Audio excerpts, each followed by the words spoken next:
infección producida por un parásito, todos lo conocemos, es la entamoeba histolítica, ¿no? También hay una entamoeba coli, perdón, que se considera un comensal, así que realmente no produce enfermedad como tal, ¿no? En cambio, la histolítica sí es un agente parasitario que invade la mucosa intestinal y que además de eso puede invadir otros órganos, ¿no? Ustedes conocen que hay varias formas, eso ya lo vimos en parasitología, ¿no? Hay la forma de trofozoitos, que generalmente son los que están en el tejido, y los quistes que son eliminados a través de la materia fecal. La transmisión es fecal oral, ¿no? En cuanto a su patogenia, hay un engrosamiento de la mucosa y pequeñas úlceras, ¿no? Todas estas pequeñitas, estas lesiones blanquitas, rojizas, con un centro blanquecino, perdón, son úlceras, ¿no? Que a veces está separada de mucosa intacta o mucosa normal. Si uno toma biopsia de esto, el patólogo nos puede reportar los trofosoditos en esa mucosa, ¿no? No siempre esta enfermedad produce una sintomatología tan importante acá en nuestro medio, porque nosotros desde edades muy tempranas estamos expuestos a la agente parasitaria, así que nuestro cuerpo ha desarrollado hasta cierto grado de inmunidad y no produce una enfermedad importante, ¿no? Sí hay personas que tienen de pronto malnutrición, que de pronto tienen HIV o alguna otra enfermedad, pues eso es lo que, ellos son los que habitualmente tienen enfermedades importantes o presentaciones importantes, ¿no? Como una diarrea sanguinolenta, dolor, fiebre, pérdida de peso y muy rara vez colitis fulminante, ¿no? ¿Cómo se diagnostica? Se pide un copro parasitario por concentración. También podemos pedir pruebas serológicas, o sea, la seroameba, y la biopsia del tejido colónico, ¿no? Lo que vimos hace un momento. El tratamiento de elección es el metronidazol, aunque en la actualidad también se pueden utilizar otras drogas, ¿no? Cuando hablamos del metronidazol, damos una dosis de 500 miligramos cada 8 horas por 10 o 14 días, por vía oral. Cuando es intravenoso, es cuando estamos hablando de un paciente que tiene un absceso, ¿no? También tenemos el tinidazol, 1 gramo cada 12 horas por 2 días. El secnidazol, 2 gramos una sola dosis. El secnidazol viene en tabletas de 1 gramo o de 500, entonces ahí usted suma, ¿no? Y el ornidazol, que es uno de los que más se utiliza en tratamiento ambulatorio, viene como indica en el nombre comercial, son tabletas, se utiliza 500 miligramos cada 12 horas por 5 días. Esos son los tratamientos de elección. En el absceso hepático, el tratamiento de elección, como decía, ese es el metronidazol, además del drenaje percutáneo. Esta es una imagen tomográfica que ustedes tienen un corte axial, la columna, el hígado, el vaso, parte de intestino, la aorta. Esta es una tomografía simple, sé que es simple porque no está pintada la aorta. Aquí ustedes tienen una lesión hipodensa circular que cuando el paciente es sometido al drenaje percutáneo, ¿sí? A través de la costilla, esto lo hace el imagenólogo habitualmente, guiado por ecografía, al hacer la punción, pues va a obtener un líquido achocolatado, ¿no? Eso se manda a investigar, pues, y ahí tendrá el diagnóstico. Y se deja un tubo para que todo ese líquido que esté en ese lugar siga siendo excretado al exterior, ¿no? Por eso el estándar es la tomografía, aunque la ecografía siempre es el examen inicial que tenemos que pedir ante todo paciente con patología hepática. Y obviamente en laboratorio hay una alteración del hepatograma, ¿no? La colitis pseudomembranosa es una colitis que generalmente lo vemos a nivel hospitalario. Es una infección por el Clostridium difficile. Esta es la imagen típica de un paciente que tiene una infección por Clostridium. Generalmente se ven unas placas amarillentas, ¿ya? ¿En qué pacientes se da con más frecuencia? En pacientes que tienen hospitalizaciones habitualmente importantes, que tienen más de 65 años, y algo súper importante es que han estado expuestos recientemente a antibióticos. Esto es lo que sucede en cuanto a su patogenia, ¿no?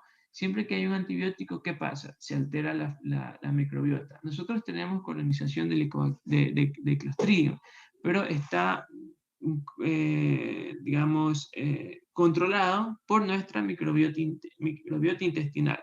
Entonces, cuando el paciente está hospitalizado y recibe antibióticos, a veces en gran cantidad o antibióticos de amplio espectro, y se altera la flora, es cuando el Clostridium se vuelve patógeno y produce enfermedad, ¿no? Entonces ingresa a las células, ¿ya? Produce inflamación, muerte celular, y eso finalmente hace que se formen las membranas, ¿no? ¿Todo esto por qué? Porque cuando hay un agente infeccioso, los monocitos y los neutrófilos pasan a las células y en su afán de destruir el Clostridium, también lastimosamente van lastimando y lesionando nuestras células, ¿no? Entonces, fisiopatológicamente, ¿qué es lo que sucede? Se reducen los bacteroides y los firmicutes, que son los agentes más importantes que nosotros tenemos en la flora bacteriana. Clínicamente nosotros podemos tener un paciente asintomático o un paciente con un cuadro severo como un megacolon. El paciente suele presentar diarrea acuosa, más de 3 en 24 horas, anorexia, náuseas, y a nivel de laboratorio se ve leucocitosis con neutrofilia. Cuando el paciente ya está grave, es decir, se está sospechando que tiene un megacolon, pues además de eso hay hipoalbuminemia, los leucocitos están más altos, generalmente están por encima de 15.000, y hay reacción peritoneal, o sea, el abdomen está muy doloroso. Entonces, tenemos para el diagnóstico la clínica que acabamos de ver hace un momento, la colonoscopía, que ustedes van a ver estas imágenes, y las pruebas de laboratorio. Hay muchas pruebas de laboratorio. De forma más, la más común, la más sencilla para pedir es la toxina para que estudien. Si bien cierto no es 100% específica, ya es un examen sencillo que consiste en la toma de una sola muestra de materia fecal, y si es positivo, pues el paciente tiene la enfermedad y necesita tratamiento. ¿Cómo prevenimos esto? Buena higiene de manos, aislamiento en los pacientes que tienen diarrea aguda. Si el paciente que está en terapia intensiva y empieza a tener diarrea, tiene que ser aislado.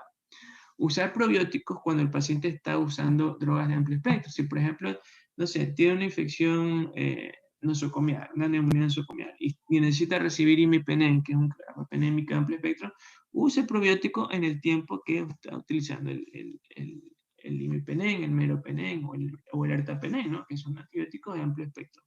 En la actualidad está desarrollándose vacunas, ¿no? Entonces el tratamiento consiste en regenerar la flora, ya dijimos cómo.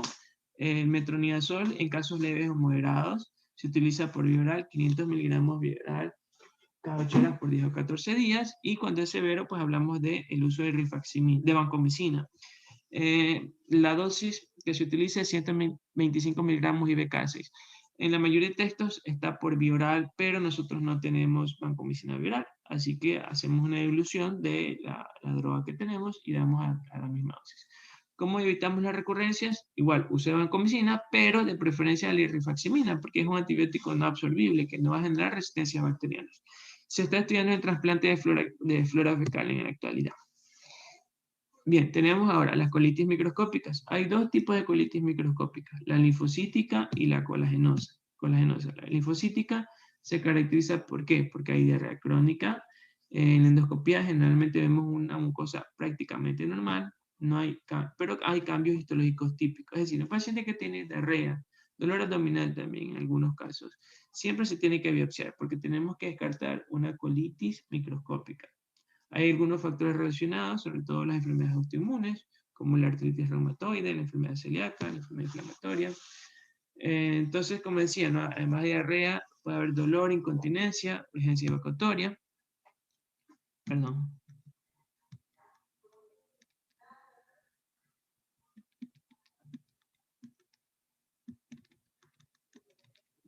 Perdón, linfocítica. Sí. Ya, los cambios histológicos típicos, pues, es un incremento en el infiltrado inflamatorio mononuclear en la lámina propia, ¿no? Linfocitos y patrón arquitectural de las criptas conservadas en la tensión con hematoxilina adicional, ¿no? Todos estos elementos circulares son las criptas, ¿no? Y entre las criptas es cuando usted ve un aumento de este infiltrado, que no debería verse en una cantidad tan importante, ¿no? Entonces el diagnóstico es histológico. Nosotros tenemos la sospecha clínica endoscópica, pero quien nos da el diagnóstico definitivo es el patólogo.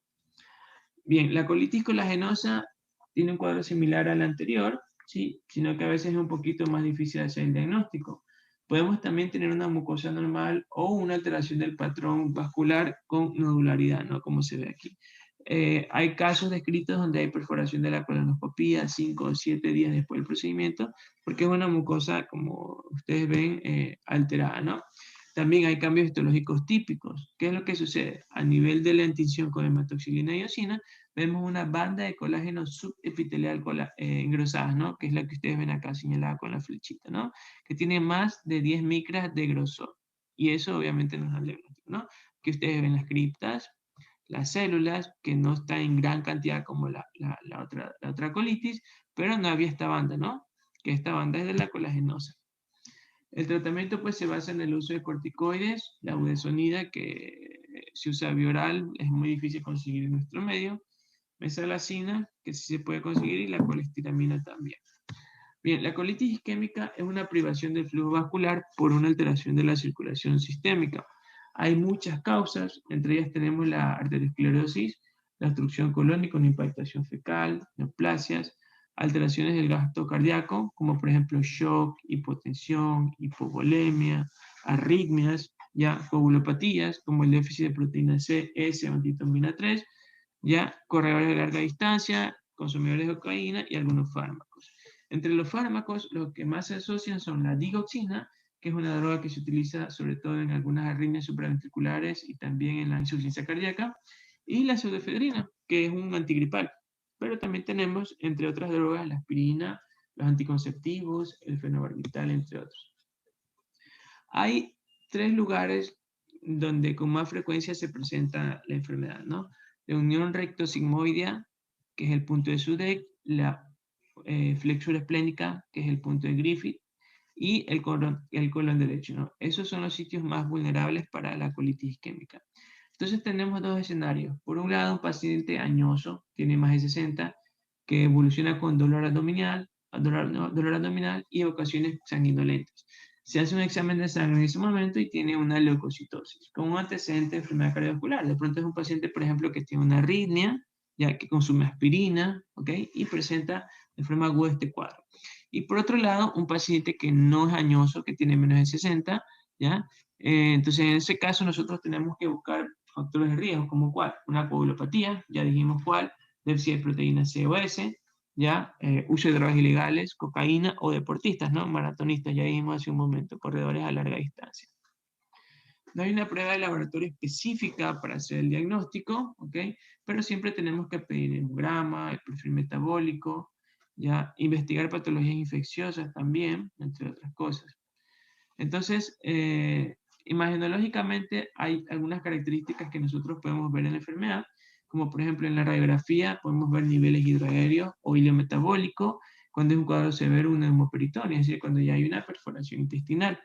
En la tomografía puede ser normal en los casos tempranos o leves, y el examen gold estándar, o sea, el de elección para el diagnóstico definitivo, es la angiotomografía.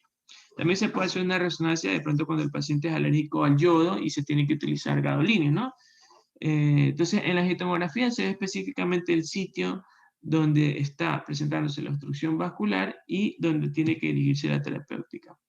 La colonoscopia no siempre se realiza, uno la puede realizar cuando hay sospechas también de otras enfermedades y hay ausencia de signos peritoneales, ¿no? Nosotros podemos ver signos indirectos de la enfermedad, como cuáles, pérdida de las austras, cianosis y gangrena, ¿no? No hay cambios específicos en la histopatología, es decir, el diagnóstico no es histológico tampoco, ¿ya? Sobre todo se utiliza, como dijimos hace un momento, la angiotomografía, ese es el de elección. ¿Cuál es el tratamiento? Tenemos dos escenarios, ¿no? Un paciente hemodinámicamente estable que no tiene signos de peritonitis.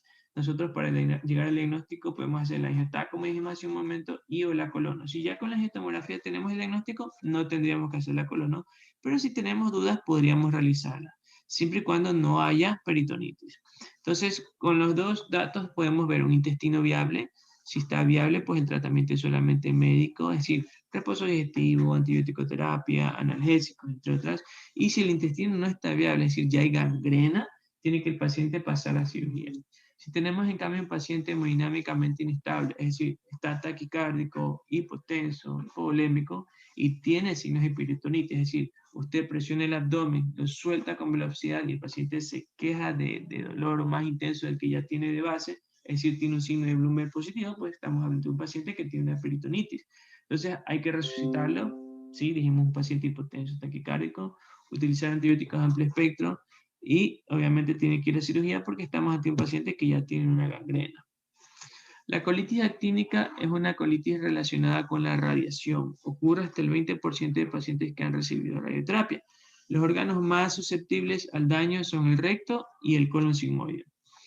debido a la inmovilidad de estos segmentos, porque las otras zonas tienen mayor movilidad, ¿no?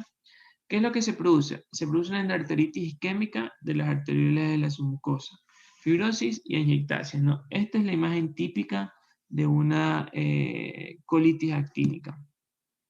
¿Cuáles son los síntomas? El paciente puede tener dolor, diarrea, anemia y sangrado no rectal, ¿no? Generalmente 1 o 2 años después de la exposición a la radiación, ¿no? Entonces, por ejemplo, un paciente varón a quien se le ha hecho una prostatectomía y después de la prostatectomía, porque ha habido invasión ganglionar, se le realizaron sesiones de radioterapia. Y después, como ustedes ven, de 1 o 2 años de exposición, el paciente empieza a tener dolor anorrectal, diarrea, como dijimos hace un momento, ¿no? Hay una terapia conservadora en cuanto al tratamiento, que es la instilación rectal de sucralfato. No tiene tan buenos resultados, los aminosalicilatos tampoco, y el oxígeno hiperbárico, ¿no? Que se ha demostrado una mejoría significativa. El tratamiento de elección es el tratamiento endoscópico. Tenemos dos opciones, el láser argón y las ondas bipolares. El láser argón consiste en realizar una quemadura, ¿sí? Es decir, realizar coagulación monopolar a través de un gas que es el argón, ¿ya? Entonces, lo que ustedes ven acá es una quemadura de todas esas zonas de las angiectasias y después esto se va a regenerar, ¿no?